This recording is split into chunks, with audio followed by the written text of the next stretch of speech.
Comment donc obtenir la sagesse? Jacques 1 verset 5. Si quelqu'un manque de sagesse, qu'il prie. Donc je vais maintenant au lieu de prière. Je prie désormais avec un focus. Je prie avec un but. Que je prie pendant 6 mois. Et voir quelle sagesse sortira de ma vie. Donc pendant 6 mois, je suis sur un projet de prière. Le but de ce projet est qu'une inspiration doit venir à moi et produire quelque chose. La qualité de ta vie chrétienne est déterminée premièrement par la profondeur de ton intimité. La qualité de ta vie chrétienne est déterminée deuxièmement par la qualité de ta révélation. Vois-tu, chaque sujet de ta vie a un rôle à jouer. Et un rôle à jouer. Assure-toi de t'asseoir et d'avoir une compréhension aiguë selon les Écritures. Ne sois pas dans l'approximation concernant la maladie. Certains, même dans des domaines comme le mariage, ne connaissent pas la volonté de Dieu pour le mariage. Dans des sujets comme l'appel, ils ne connaissent pas la volonté de Dieu concernant l'appel. Il n'y a aucun sujet qu'ils maîtrisent. Même le salut. Ils n'ont pas de compréhension du sujet du salut. Et donc, lorsque Satan vient, il n'a qu'à poser une question. Parce que c'est ce qui a perdu Adam et Ève. Et Dieu a-t-il réellement dit? Car dans tout domaine où tu es ignorant, tu es une victime. Alors tu dois combattre pour l'intimité. Tu dois combattre pour la lumière. Tu dois combattre pour l'obéissance. Tu dois combattre pour la disponibilité. Et tu dois combattre pour le feu.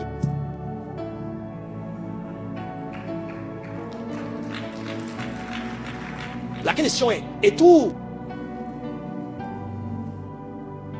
Comment faire pour que ces choses deviennent des réalités dans ma vie?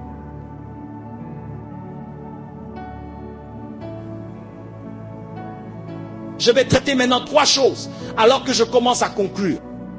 Numéro 1, c'est de commencer à éprouver la parole de Dieu par toi-même. Voici l'un de nos problèmes.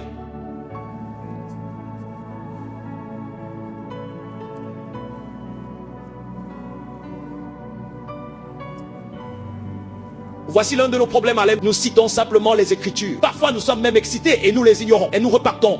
Et nous repartons. Si tu vis ainsi, tu ne seras jamais percutant dans le royaume de Dieu. Il y a plusieurs manières d'être pertinent parmi les hommes. Ce que nous discutons ici va au-delà de la pertinence parmi les hommes. Nous parlons de la pertinence parmi les esprits et avec l'Esprit de Dieu. Parce que beaucoup de non-chrétiens réussissent économiquement. Beaucoup de non-chrétiens réussissent dans le gouvernement. Nous ne mesurons donc pas notre sujet à l'échelle des possibilités humaines.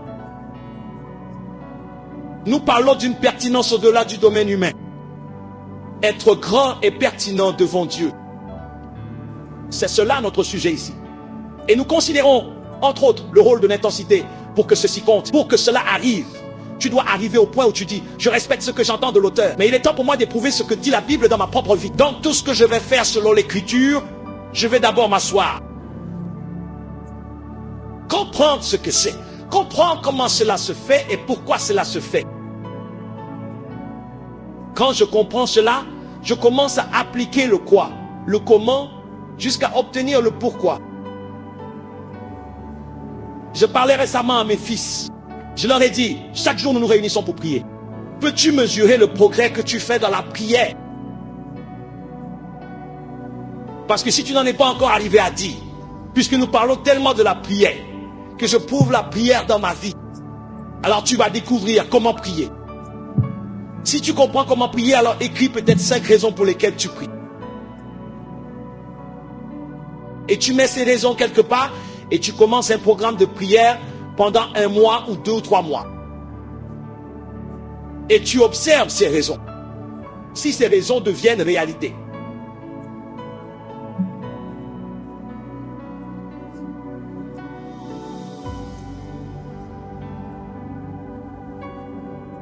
Voilà. Et si elles ne deviennent pas réalité, alors abandonnons cette affaire de prière et cherchons une autre manière de survivre. Parce que je suis fatigué de la religion. Mais si cela devient réalité, alors je me lierai à la prière pour toute ma vie. C'est ainsi que commence le voyage de la foi chrétienne. Quand je lis ma Bible, je prends une réalité. Je prends une réalité. Et quand j'en vois le bénéfice et que je regarde ma vie, je me demande, attends, si cela est vrai, pourquoi ma vie est-elle comme ceci? Le Saint-Esprit m'a dit, tu n'as pas été intentionnel. Tu fais tout au hasard comme un chrétien. Il a dit, si tu veux voir les mêmes résultats que les pères anciens, tu dois devenir délibéré. Dis-toi, je vais prouver cette chose dans ma vie. Par exemple, Jésus parlait dans Luc 18, verset 1. Il a dit, les hommes doivent toujours prier et ne pas se relâcher. Numéro 1, si tu pries, tu ne vas pas faiblir. Et maintenant, tu examines ta vie. Est-ce que cela signifie qu'il n'y a aucune circonstance qui peut m'abattre si je prie?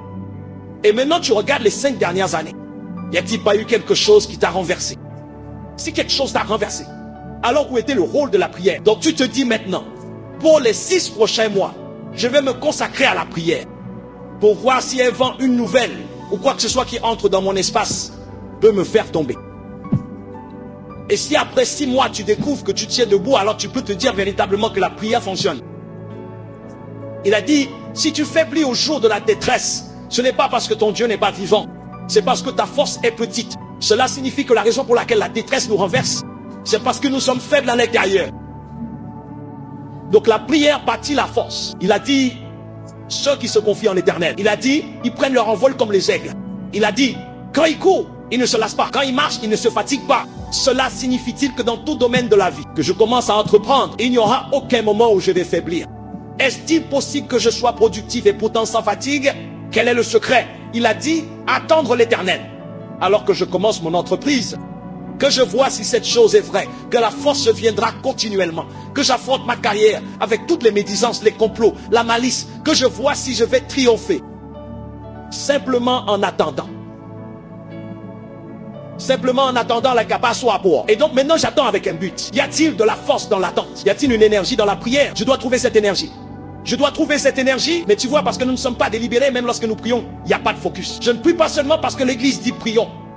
Je prie parce que je bâtis la force. Et parce que nous ne sommes pas concentrés, un moment arrive où la prière devient ennuyeuse ou fatigante.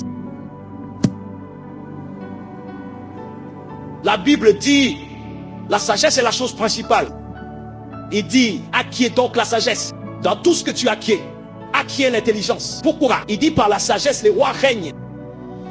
Les princes décrètent la justice, les nobles et tous les gouvernants de la terre. Il dit, une maison est bâtie par la sagesse. Par l'intelligence, elle est affermie. Et par la connaissance, chaque chambre est remplie de toutes les richesses précieuses. Alors j'examine ma vie. Où sont les bonnes choses de ma vie? Qu'est-ce que je suis en train de bâtir dans ma vie? Durant les 5 dernières années, je n'ai rien bâti. Alors je manque de sagesse. Comment donc obtenir la sagesse? Jacques 1 verset 5. Si quelqu'un manque de sagesse, qu'il prie. Donc je vais maintenant au lieu de prière.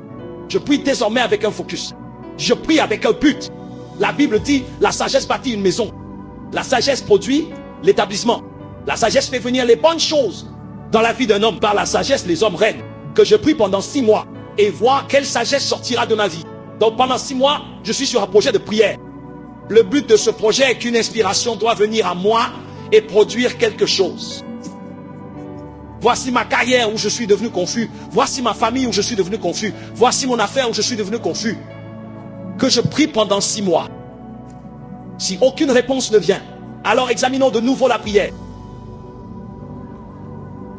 Ceux qui brûlent pour Dieu pensent ainsi. Ils sont délibérés. Ils sont délibérés. Ils sont intentionnels. Ils sont intentionnels. Ils ne sont pas juste excités.